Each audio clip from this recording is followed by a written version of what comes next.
Hi, I'm Jonas Kulikauskas. I'm coming to you from Sierra Madre, California, and I'm excited to talk about my project, Yosemite People. And this is what the book looks like, if you can see it.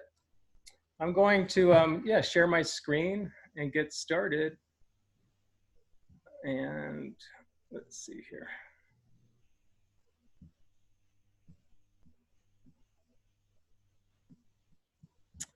And we will start with, oops. This image. Do you see my image nice and clear? That's great. Great. And I usually start with this image. You know, this is my third time presenting at the request of the Sierra Club. Thank you for hosting. Typically we're in Yosemite, but we can't do that this season. And I always start with this image, and I'm wondering who knows what this image is. And I'm usually a very interactive speaker. And what this is if you can see the hand image on my screen, can you see that? Harold, can you see that hand image? Yes, I see the Great. hand image and the bird, and I don't think any speak right now, but if you do have, I forgot to mention, there is a Q&A button. If you have any questions as we go along, I will try to answer questions at the end, but Okay. if you communicate in between, go ahead. Question? Yeah, sure. So what this is a bird, right? And it's a toy, and you blow through this straw, right? And when you do that, the beak flaps and the tail flaps and the wings flap. But most interestingly is you get a warbling sound of a canary, right? And that's because there's water in here and it creates that effect. And it's sort of like a little whistle, right? Well, why am I showing you that? It's because when I did this project, the project turned into a book and I needed to start a little publishing house. And I chose this image as the logo for my company. It was called 1,000 Words Press, right? And the purpose of the press is to make beautiful books, mostly illustrated or photographic. And because I do a lot of photography, right? This bird is an antique toy. It's not just any toy. It's brass, it's 100 years old. And this is the bird. A photographer used to use a large format camera, and they would put it up by the camera. And as they were photographing a family, right? What would they say to the kids? They'd say, "Smile for the birdie." And he'd blow on that tube and make that sound and get the kids' attention. So I thought that would be a really nice image for my work to come, right? Oops. So I want to talk about my project, Yosemite People, which started New Year's Day right here. And the truth is, it started in about 2014.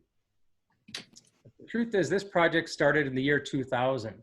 I was living in Pasadena, right by the Rose Bowl, where they have the Rose Parade every New Year's Day, and they have the Rose Bowl football game. And you know, tens of thousands, if not hundreds of thousands of people come to my neighborhood, right? And what was special about the year 2000, if you remember, it was Y2K, right? Everything on the computers was flipping to 2000 and people were unsure of what was going to happen. So I thought, if anything happens, it'll be a big mess and I got to get out of town. So my plan was to go to one of my favorite places, and I'd never been in the winter. So I went to Zion National Park. And it was wonderful. And I thought, wow, there's nobody here. This place is dusted with snow. It's beautiful. You know, why wouldn't I make this a little New Year's tradition? And I did that. I went there, 14 years in a row until finally the itch sort of passed. And I thought, where can I go? What can I do different? Where can I go special? So I thought, well, I haven't been to Yosemite in a long time. So I'm going to go to Yosemite. So here I was, New Year's Day. And if you know this place, this is the Iwani Hotel, right? This is a historic lodge and hotel, 5-star hotel, really, in the middle of the wilderness, in the middle of a World Heritage Site. And I sat down at 7:01 in the morning. I was the first person there. And I ordered myself some oatmeal. And I was enjoying they have to be at least 16-foot windows and a view of this little meadow. And to the right of me, outside the window, is Yosemite Falls. Pretty remarkable. One of the highest waterfalls in the world. Right? And if I walked out the door and went to that meadow and looked to the left of me, I'd see Half Dome, right? So, you know, one of the most iconic American images. So here I am waiting for my oatmeal. And what happens? The wait staff walks in front of me and they're getting ready and they're starting their day. And the waitress did something. She did that thing where she threw the tablecloth up in the air, almost like like a pizza, right? In a really crisp, beautiful motion, very seamless and effortless. And it dropped down nicely. And she started to take out the creases and press it with her hands, and took a lot of special care for the next guest, and setting it up. And I thought, oh, that's really lovely, the way she's doing that. And I had my camera with me, so I took a shot. And, this was the image. Now, I shoot black and white. I'm using a 35 millimeter camera, film. And it struck me, Half Dome is to the left of me, the falls are to the right, and I'm opting to take a photograph of some lady's back who I don't know, what's going on. And it's because it was that special moment. It was that, that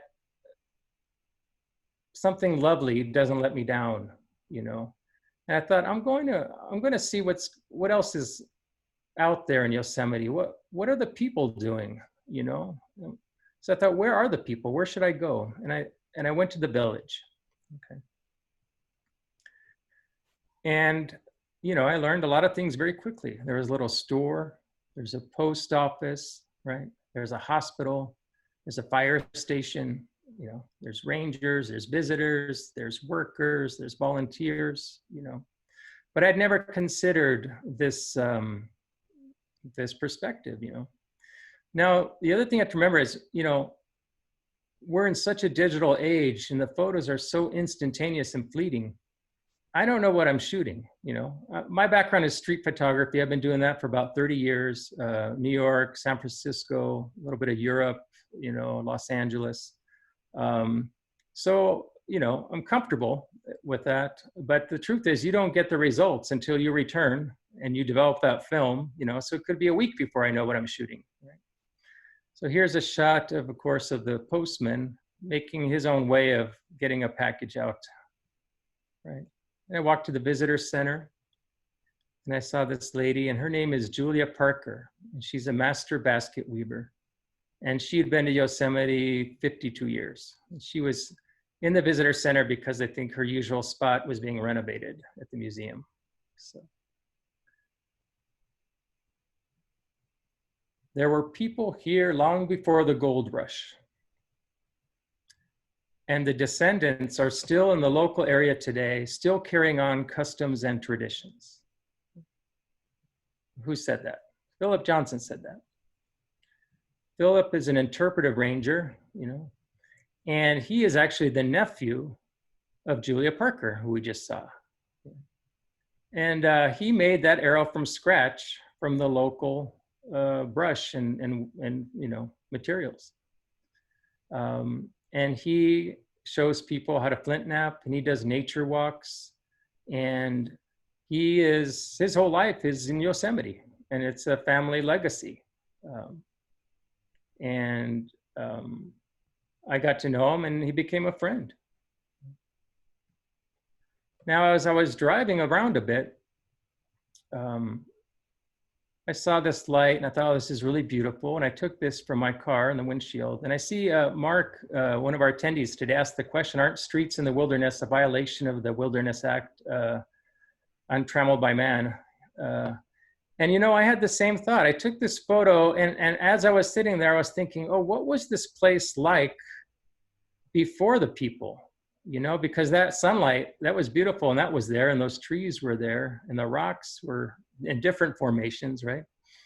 But these roads and these stop signs, it's a big question, And I thought, what was it like when the first people walked this land?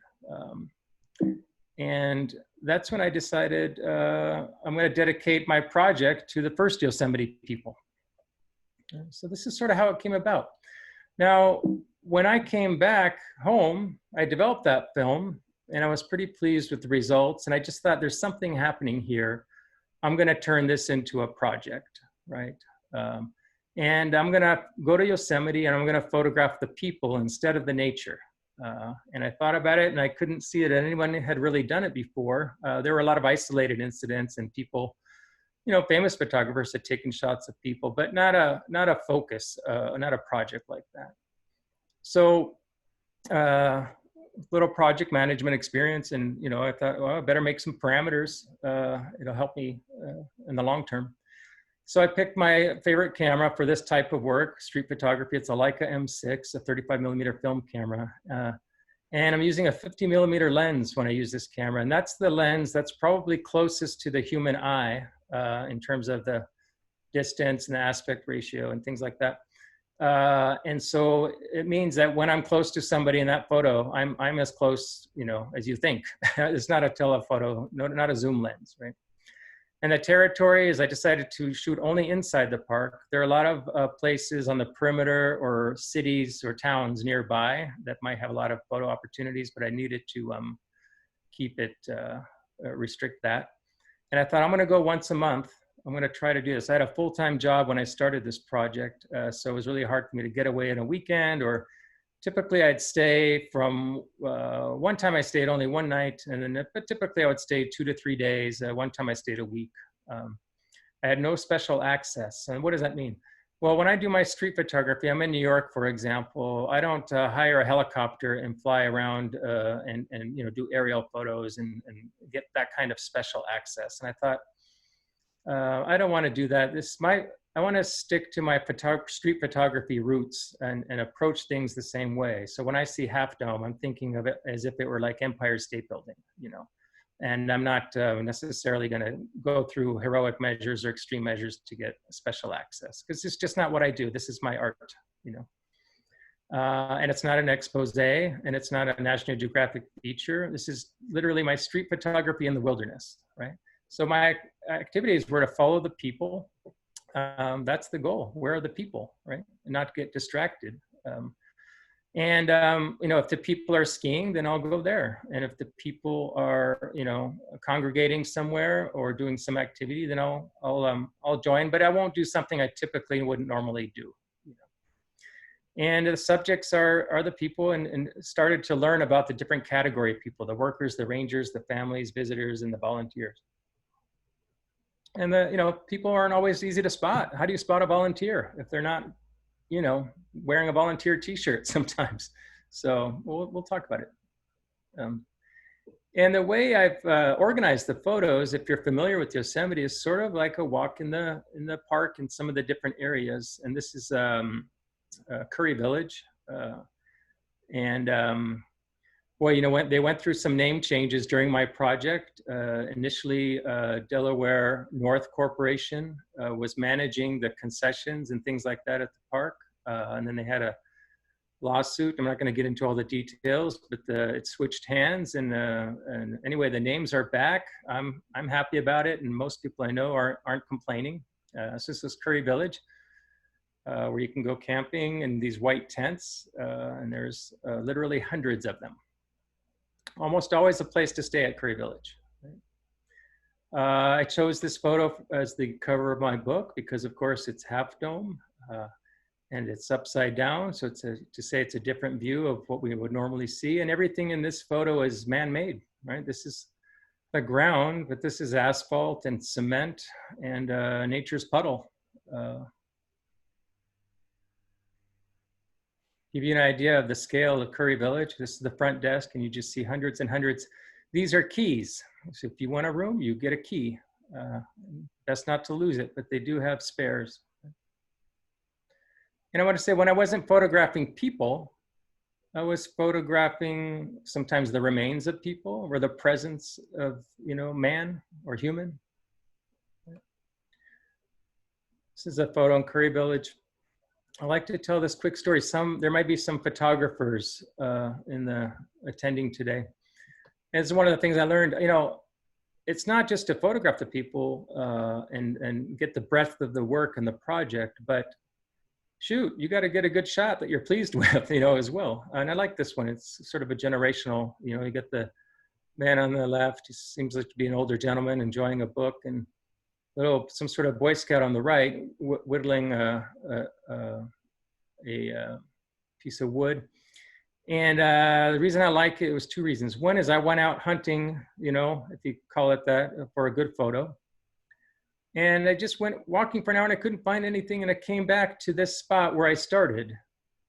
And I said, oh, here's a nice, gentle photo. And that happens to be my son. That's my boy. And the neat part I liked about it was that he's not on an iPad, you know, he's not on an electronic device. He's just enjoying nature. So I was pretty pleased about that. But the lesson as a photographer is you can wait. Things will happen. People don't disappoint you. You know, they show up. So this is the Curry Village, you know, concession and store. And oops, let me go back a little bit.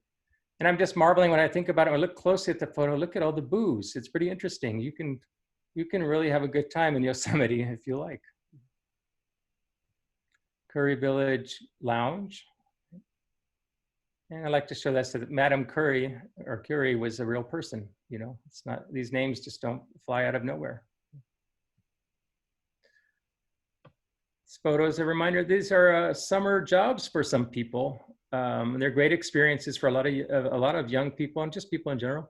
And this gentleman, that cable ties up and chains up all of those bicycles. And the neat thing to think about is in the wintertime, that exact spot where he's standing is the ice skating rink area for the park. So it's neat to think about the transitions. Another shot of Curry Village where these are dogwoods and they really pop in the springtime. There's drama in Yosemite. Not what you think. When somebody said, oh, you're doing a project or a book on Yosemite, this is not the photo you expect to see. You got 1, 2, 3, 4, 5 armed rangers surrounding a woman. What happened? What did she do? Nobody knows for sure. But there was a report of some shoplifting in the area. That's all I'm going to say. Now, why am I showing you this photo, this big tree? It's because if you look closely, and I'm going to zoom in on the next frame, there's a gentleman there and he's pruning the tree. And I think it's really neat because, first of all, you know, millions of trees in Yosemite don't need to prune them, right? But these cluster of trees happens to be near some of the facilities there. And what I liked about it is I noticed in all my travels in Yosemite, I went 19 times in 2 years, that the workers are very conscientious. They were really trying to do things that are kind of invisible and sort of quiet and peaceful, not to be ruining your experience as a visitor. So I just want to, that's something I noticed. Maybe not everybody had the same experience. Another example though, this person having his quiet time taking care at the Iwani Hotel. Another example of, don't expect to have a swimming pool in the 5-star hotel in the wilderness, but there it is. You have ladies planning their day. This is in the lobby.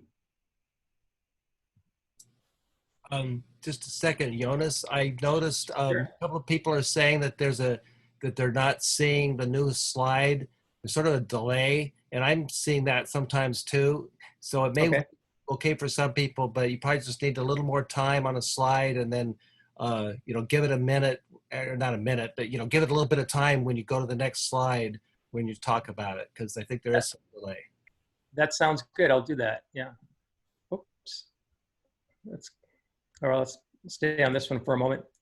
So we have, this is right outside the Iwani, and it's just a reminder that sometimes, you know, we think we're alone, but they see us, right? It's like that old joke about the mountain lion. You don't have to worry about mountain lions. They'll see you first.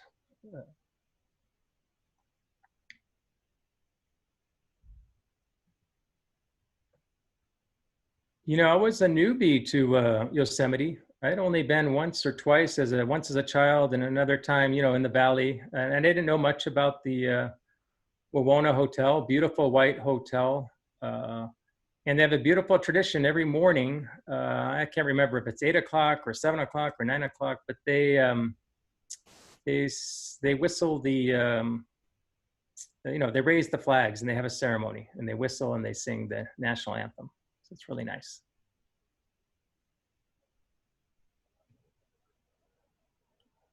And sometimes I would arrive early, and this is probably 5:30 in the morning, just sitting on an Adirondack chair outside the hotel.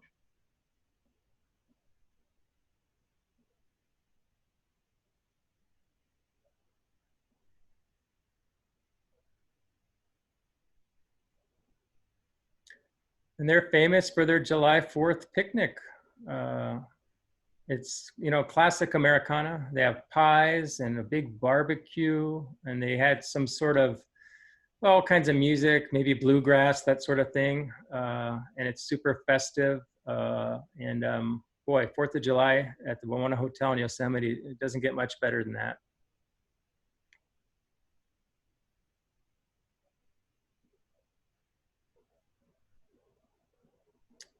Ran across another boy whittling, and I just thought this boy was alone, and I thought that knife is a little big for him, but be that as it may.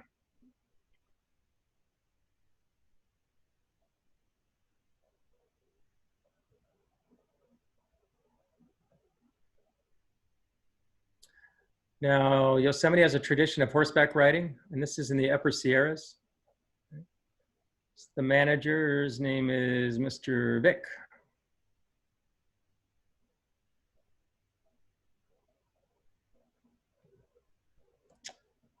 And this was a point where they were rounding up, I think, the horses or the mules and all their livestock and taking them to be out to pasture for the season. And I was really impressed. There's 3 men. Now, these are three capable men, these cowboys, right? These wranglers. And all of a sudden, they were having a little bit of struggle with these 2 animals.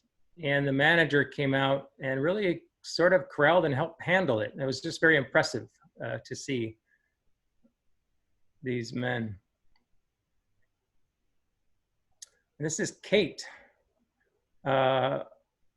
Kate was cleaning up the barn after a wedding from the night before. So you can imagine the wranglers are their own community, all kinds of communities in Yosemite, right? There's rangers, there's wranglers, there's workers, there's, all kinds. And I learned that they have a very tight community. So they had a wedding in their barn the night before, and she was helping clean up. And I asked her, I said, hey, can I take your picture real quick? And I never do that. It just was like the light was perfect and the moment was perfect. So I took her photo, because all my photos are typically candids, right? And it struck up a conversation.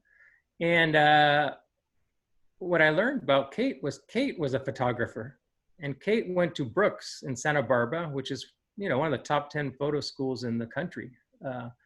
And I learned about the culture of the wranglers, because it's such seasonal work. A lot of them have different interests and job opportunities. I met another person who was a chemist, and he had a PhD, but he was wrangling and packing mules because he thought it was amazing and fun. So you just never know who you're going to meet. But Kate's a great photographer, and so she is sort of born and raised and lives in that area, and she does wedding photographs for young couples and all kinds of couples in the Yosemite. So it's kind of neat. And I asked Kate at one point to help with the project to identify people. I said, Kate, who is this? Do we know? And she says, oh, that's Justin. I go, wow, how can you tell, so quickly? She goes, from his hat, So she could easily identify anybody from their hat. It was just pretty impressive for a rookie like me.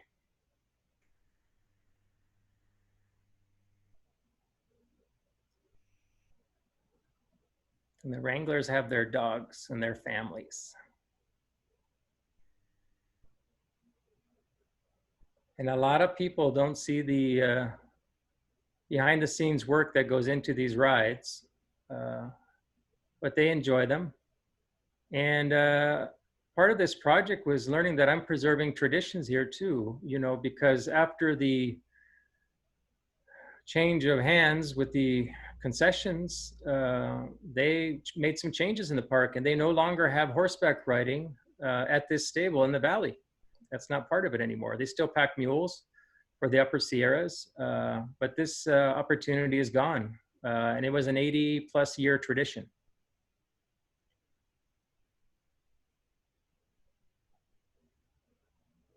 This is JR, the manager of all of the stables. Manages over 200 mules and horses and scores of wranglers.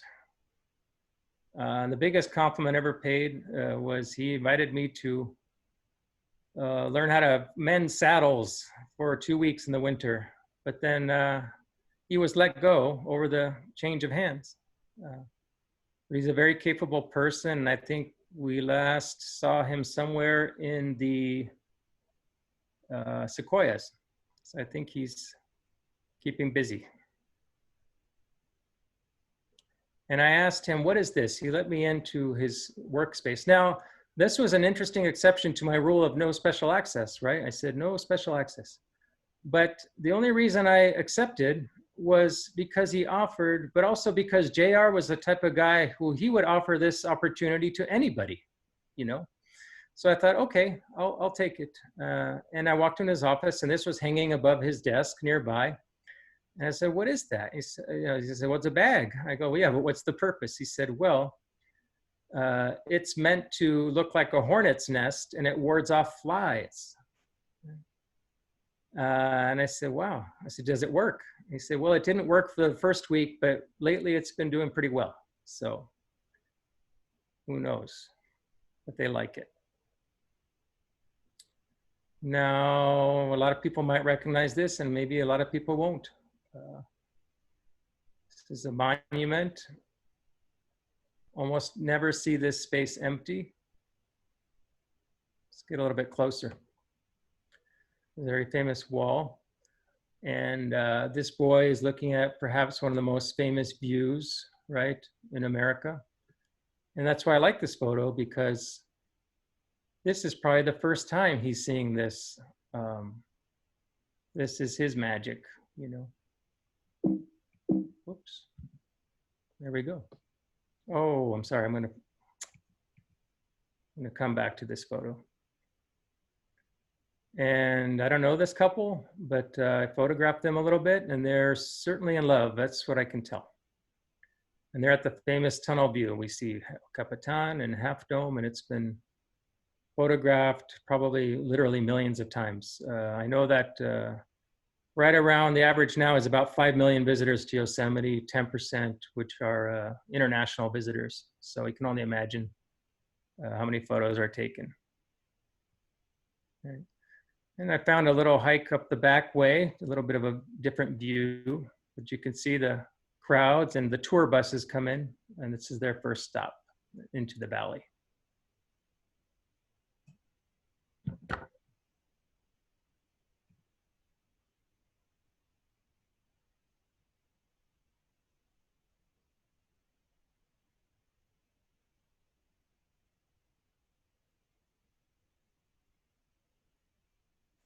And there's people of all ages having a good time.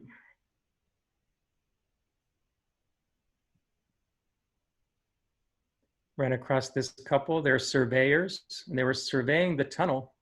And I said, what's the problem? And they said, they still get trucks that hit chips off the tunnel in the interior of the tunnel. And so they have to measure it. And they had a 3D rendering surveying equipment, creating a 3D model. And they were gonna later go back and chip away some of those rocks. So the clearance was a little bit better.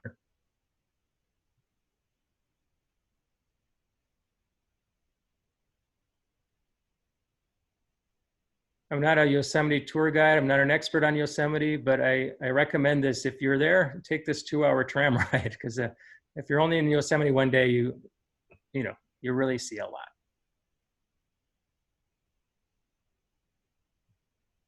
Half Dome.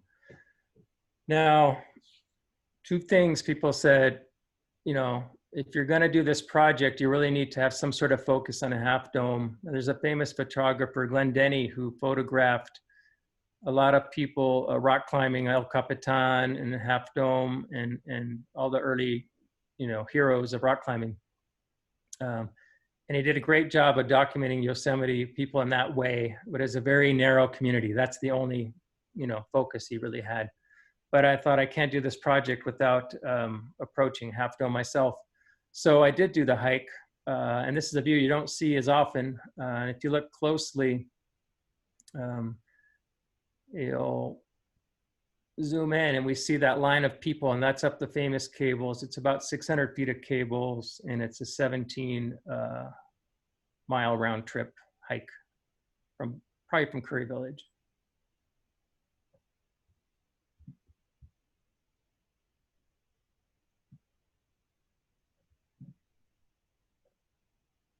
This photo just gives you an idea of how steep it is when you're there.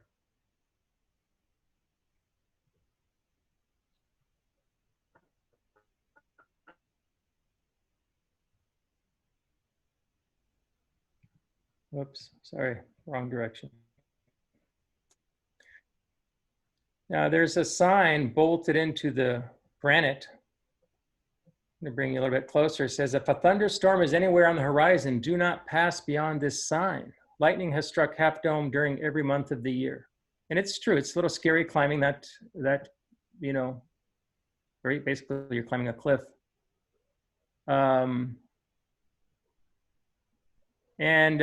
When you climb, you need to go up those cables, and there's steel cables, and they'll shred up your hands if you don't have gloves. And so people bring gloves. And there's a pile of gloves there that if you forgot your gloves, you know, you can pick through these gloves and maybe find a pair. And if you're on your way out, you might leave your pair, you know, may not have use for them. Sort of become a tradition.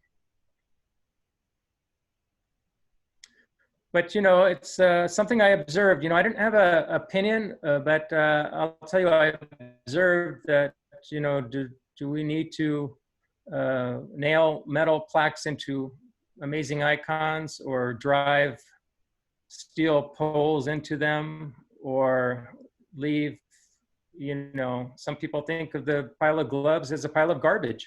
So it's just interesting to think of, you know, the national parks, because one of the most important tenets I learned about national parks is they're not nature preserves, or they're not that entirely. They're, you know, meant to be for the enjoyment of the people. That's one of the tenets of a national park. So it's striking that balance. I saw it on my journey through Yosemite. And I risked my life to take this photograph for you. And I met this fellow on the way. He was definitely afraid of heights, and he wanted to overcome it, bottom line.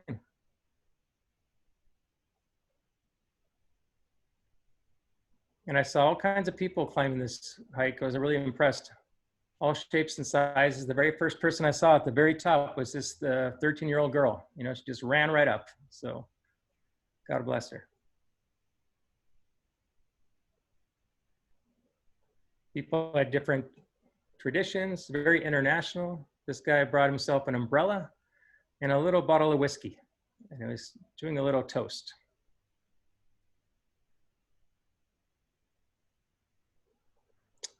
And if you can guess what he's doing, one is on the far side of the Half Dome, and the other side, it almost looks like a Mars landscape, you know, and people pile up rocks and do things like that. This man is looking for cell phone reception.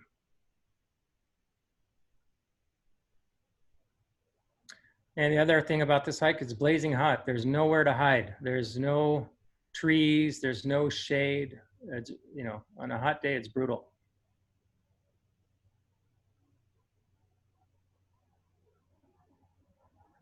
And I met people from all over the world there. Ireland, I think this couple might have been from Germany or Italy.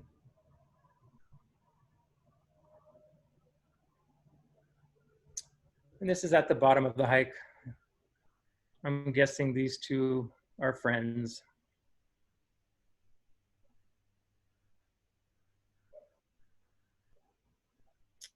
And we keep on to the high Sierras. People have different interests, right? And I think the biggest takeaway from the whole project was here you have 5 million people who go every year, and they all flood Yosemite. And in the summertime, you see it's particularly busy. And it's interesting, once they get there, I noticed a lot of people just want to be alone.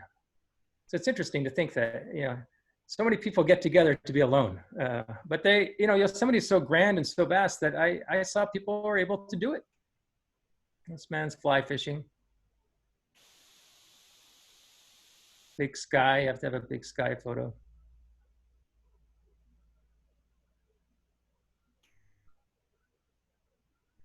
And I didn't know about Lake Tenaya. Beautiful lake with beautiful white sand. Cold as heck, but you can have a really good time there.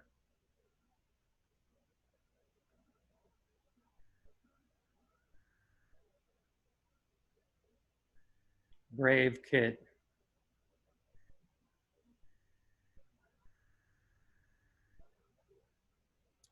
In the summertime, I did find it busy up there. Oh, you can't even get access in the winter. In wintertime, there's 6 feet of snow probably right there. This is back down in the valley near a housekeeping camp. Kids never disappoint.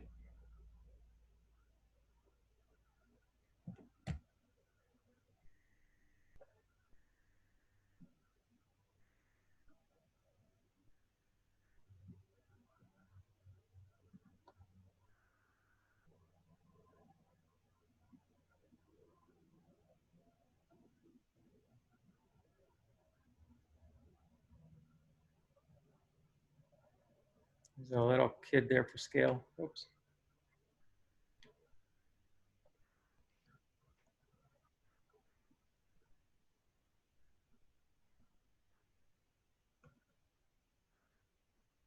Folding laundry, housekeeping camp.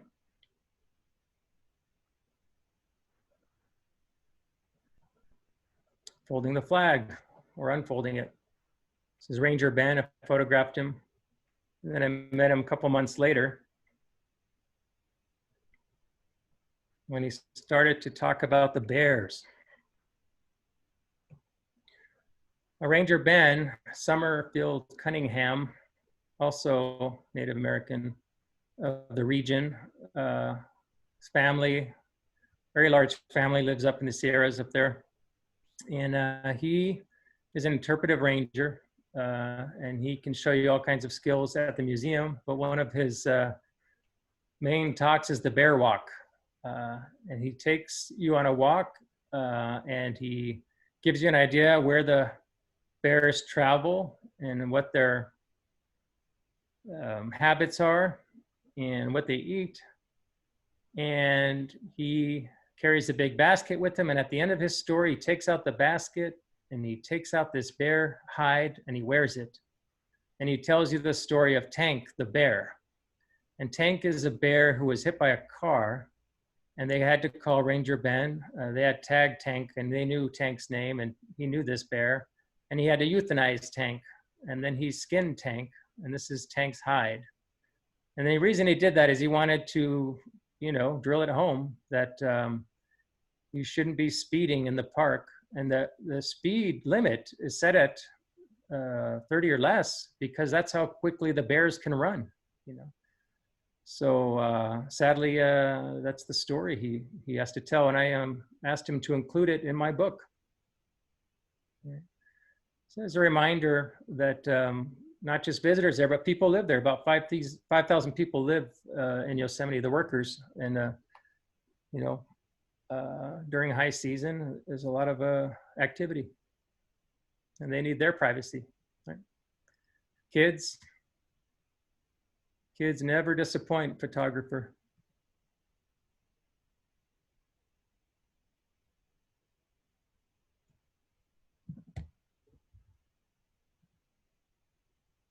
This is in the village. Very important view.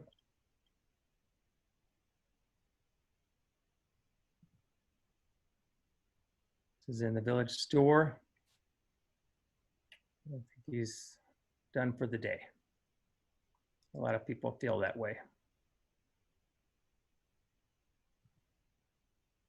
I was amazed to ride my bike and find a full-fledged baseball game, 9 people on 9 people who live there, and they invited me to play. And this is, you can't see it, but they're right below Yosemite Falls.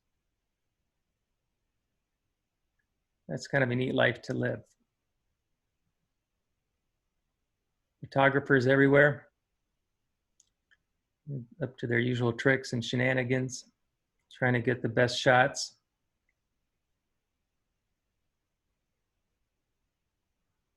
Not sure this guy got that shot.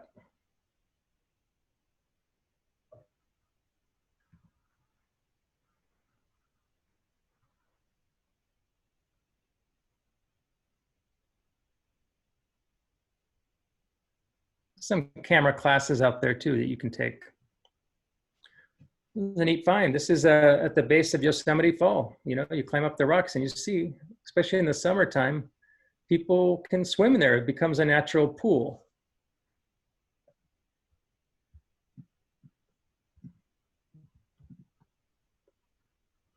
Controversy. Someone told me this is going to be the most controversial photo in your project or in the book. And I usually ask why. And the reason is, you know, you got this neat light. It's the early morning, there's frost there, and the sun is directly up because, you know, sunsets or sunrises in Yosemite Valley are a little bit different because you are in the valley, and that's, you know, several thousand feet. So when the sun comes up, it doesn't hit you till it's right above you, and it creates that mist on the frost. But the reason why it's a controversial photo is it's people walking in the meadow where they're not supposed to be. Right? And that was a pretty common, frankly, it's a very common thing I would see. And I would even see rangers see them and not necessarily react. But I think that it's just such a tall order. I know they put up signs and, you know, make announcements and things like that, and they do what they can. All kinds of environmental things. This is the couple thousand-year-old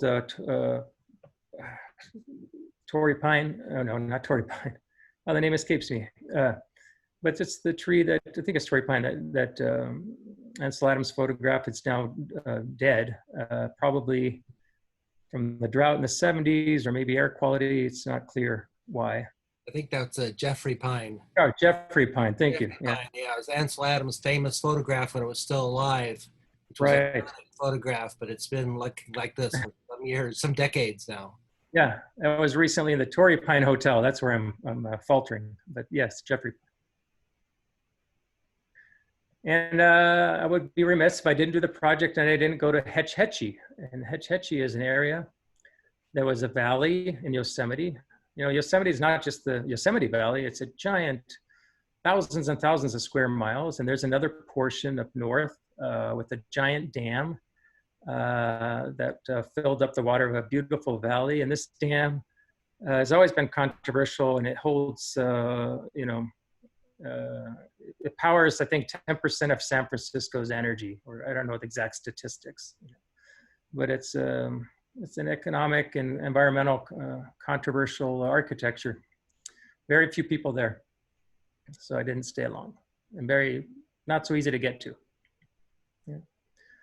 And you get the contrails, you know, and I don't think about it too much. Sometimes you're just passing by, but then I thought, well, I don't know, if I wanted the 10% of international travelers and I came all the way from Australia and I only had one day to be in Yosemite and I never got to see the natural sky over Half Dome, maybe I'd be kind of disappointed, you know? So, but it is what it is. It's just my observation. Another observation. You see graffiti, you see things cut. This is the fallen monarch. These are the big roots of a giant sequoia in Mariposa Grove, which they've recently restored the roads and access to the grove because the original plan was endangering these trees. So you can look at it as progress, at least I do. Of course, after a hike.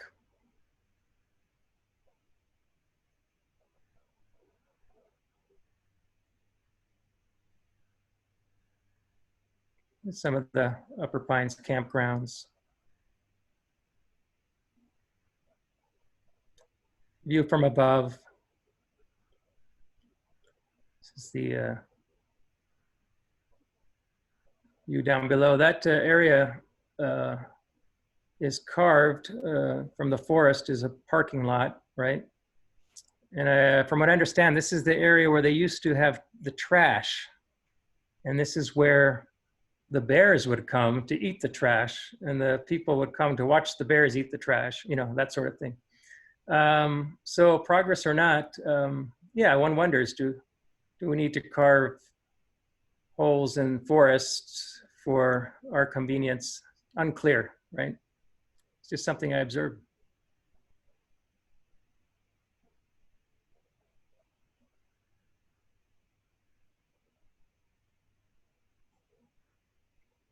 There's even romance in Yosemite, so watch out.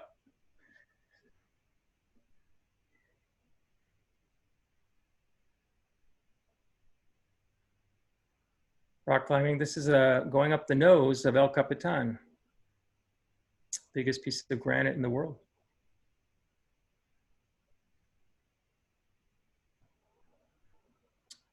And this is an area called Camp 4, where they're basically the rock climbers have a traditional camping there. Easy access to the greatest rock climbing.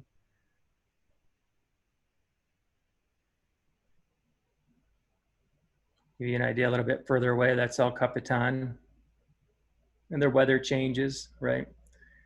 And the thing is, I went to Yosemite for a year every month and it never snowed. And I thought, I can't do a Yosemite project and not have photographs of snow. It just would seem incomplete or, well, frankly, absurd, you know? So I went another year.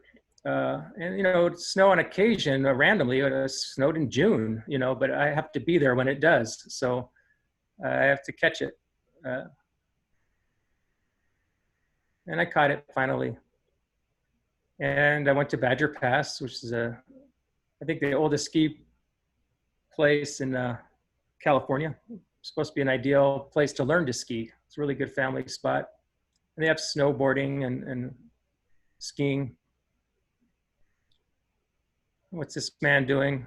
He's changing the chains on his tires. This is the glamorous part of Yosemite. And there's people who help you do it too, if you have $5, $10, or $20 handy.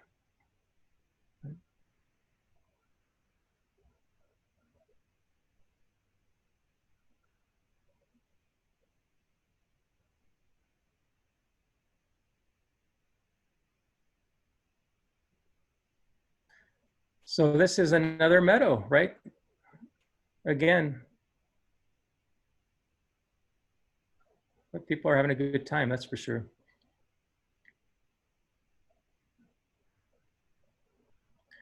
Die-hard photographer.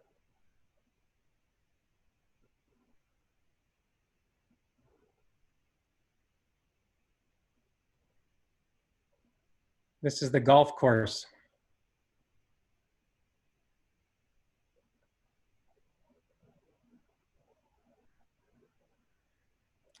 And back to Curry Village. Some of those tents have heaters in them. So think of that when you're booking one. Okay, so those are the photos, but I wanted to make a better book. You know, it's one thing to have a collection of photos, and I thought, how can I make a book better? And I met a lot of people along the way, and they had a deep connection to the park. And I thought, I'm going to invite them to include their memories, or I'll interview them, or you know, they can write an essay. And I approached about a dozen people, and some people even found me. But this is Jessica Kennedy, who said, there's no end to the beauty here and no limit to the scale of it. And she wrote a short essay in the book. And it's because Jessica was coming from the East Coast. She was a young woman right out of school, and she wanted to be a writer. and she spent 1 year working in Yosemite, and she writes about her impressions of her first year. And I thought, okay. Afternoons were spent running all over the woods, as in Pocahontas, and then singing until a bird landed on my fingertip, as in Snow White. And Orlando Soria wrote that, and he's an interesting guy. He had an interesting life. He was raised in Yosemite. He grew up there all his life, and he went to school there. And his father was the dentist. His situation was that he was gay and couldn't find a partner in Yosemite. So he writes about the challenge of leaving the most amazing place on earth to go find his true love, or find his way in life. So he ended up moving and going to school in New York and now resides in Los Angeles. So he made this contribution to the book. I was really happy about it. In less than an hour from the time the call went out, I had been cared for, packaged, and transported by helicopter back to the valley. Teresa Ho, marketing manager, had been working there, 10 years, went hiking, very active. One day goes hiking with her husband, has a freak accident, a rock, a boulder, hits her and breaks her back on the hike. And her husband has to run for help. And Yosemite Search and Rescue helicopters and picks her up and, takes her to safety, and she's okay. And she really is really, grateful for that. And she writes the whole story in this book. It's pretty amazing. A great worker enjoys what they do, which shows in their work. 90% of a job is showing up on time. Pounds on the table. The rest will fall into place. And that's JR. I mentioned JR before.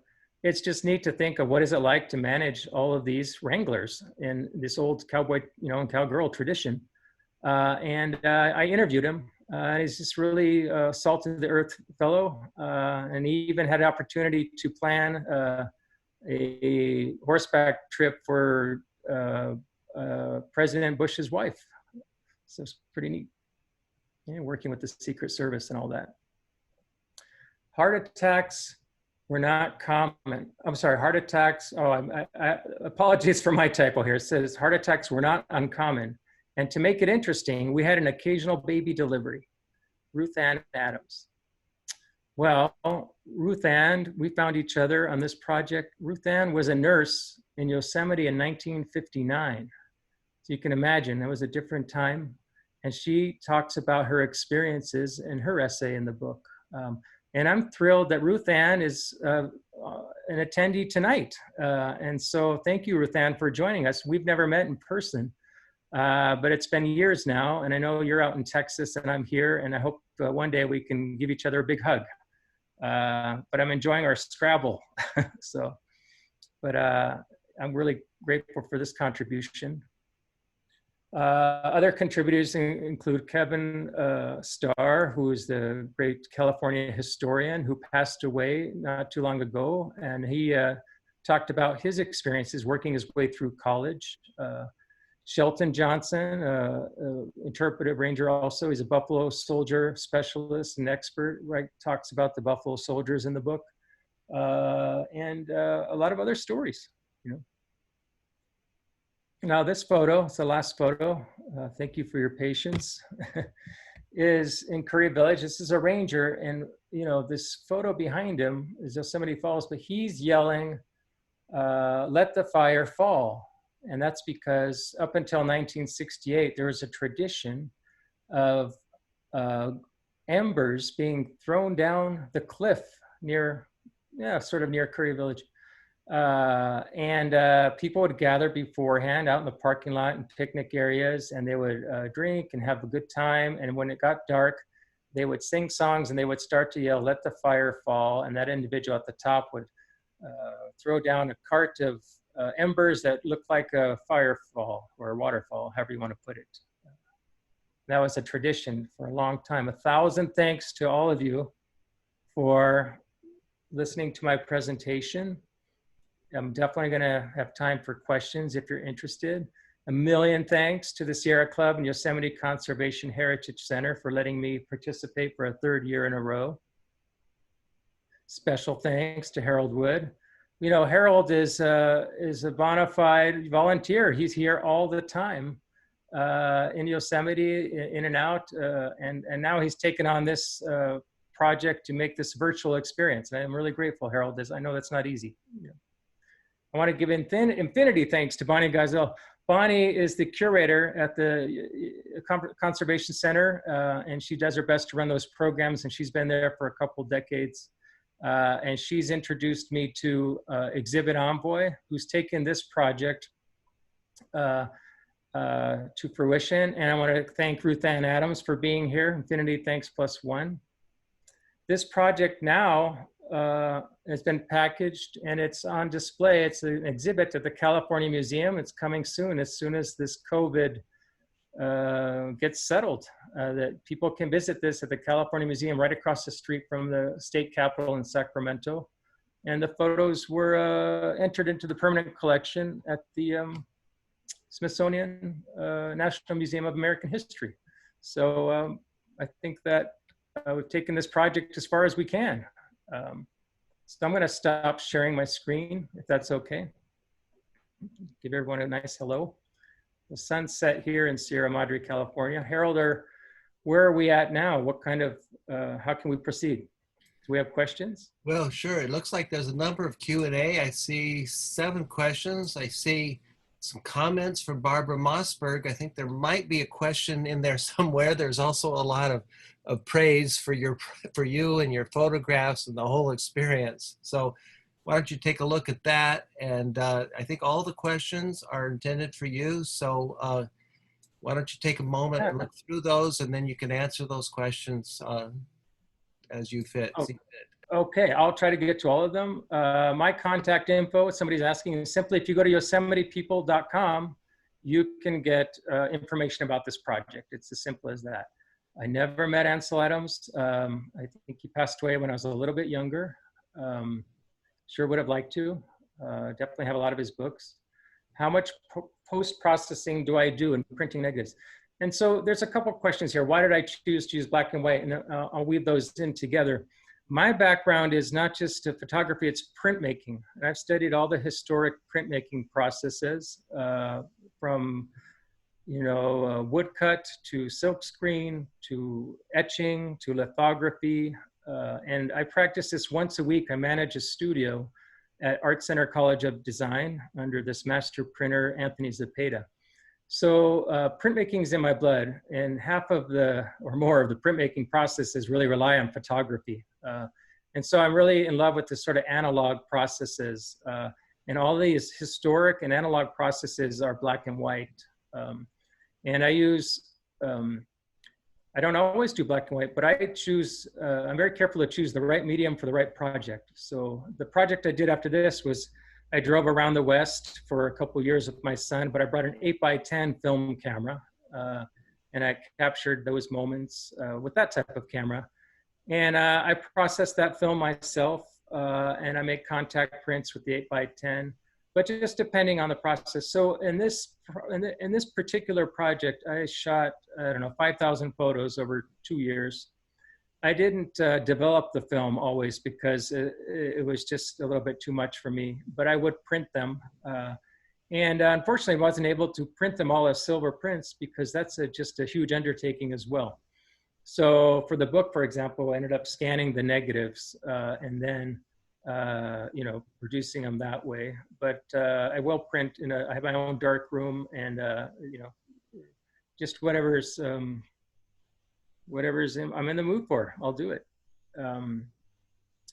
Let's see, Stan asked, the Jeffrey Pine and Sentinel Dome succumbed to the 77 drought. Each year, less and less of it was because of weathering and abuse by visitors, etc. Yeah, I don't know too much more of the history than that, but that's what I heard. And I heard that air quality could have been part of it as well. But I think those things are difficult to measure, and let's see here. Barbara has a statement, invoked intents missing of the annual visits.